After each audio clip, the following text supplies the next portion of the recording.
Welcome back to Good Day Alabama, everyone. The time is 8:22. You work your way through the corporate world. You lose your job first when a company is caught up in an accounting scandal. You rebound. Then you lose your second job in a corporate buyout. So what do?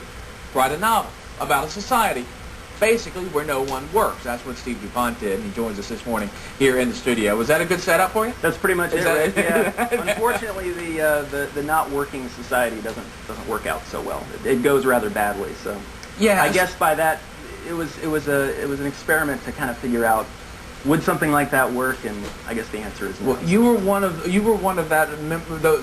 those in the population in the Birmingham metro area that had lost your job through the Health South scandal a few years back. Right.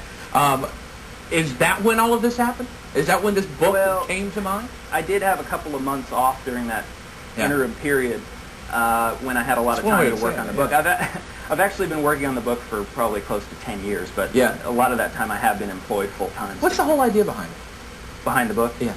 Well, it's like you said, it takes place in kind of a near future America that's sort of in a parallel reality, if you will, where everything is a heck of a lot worse than it is in our society today. You've got martial law in a lot of cities. You've got chaos and riots and things like that. So it's an basically I needed to set up a backdrop where, well, what kind of scenario would make sense to build a 1 mile tall pyramid in the middle of the Nevadan desert and decide to try to create this society for a lucky 200,000, 300,000 people to live there, and there's a casino in the base of it, so that's kind of the economic engine that feeds the thing. So that's kind of the concept behind it, and then there's tons of action that takes place inside and outside the pyramid. Well, in all this process that you're going through, I mean, with the book coming out and the period of time where you were one of the victims of the culture that we sometimes live in in the corporate world. Is there a commentary here on your experience?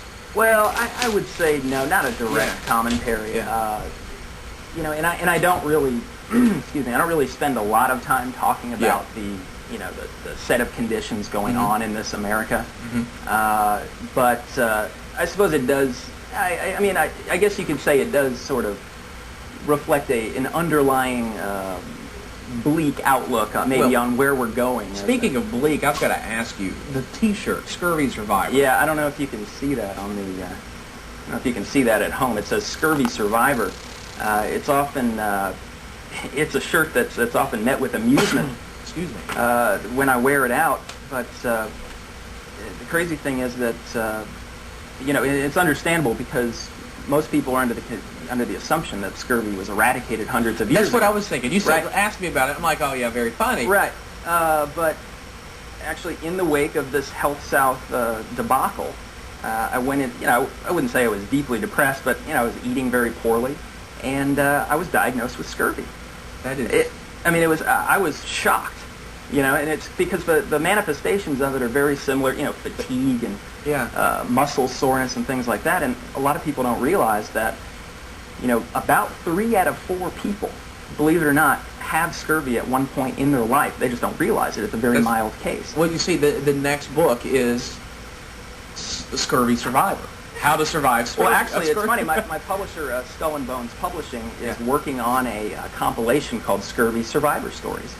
My story is going to be one of them. There's going to be, I think, probably 10 or 12. Okay. Well, and you could talk more. You could talk more about the current book. Therein Lies the Problem. This weekend, we got the information up there Saturday at Parisian at River Chase Galleria, 1 to 3. It's good to see you. Thank you, Rick. Thanks a lot. 8:26 years, Mickey.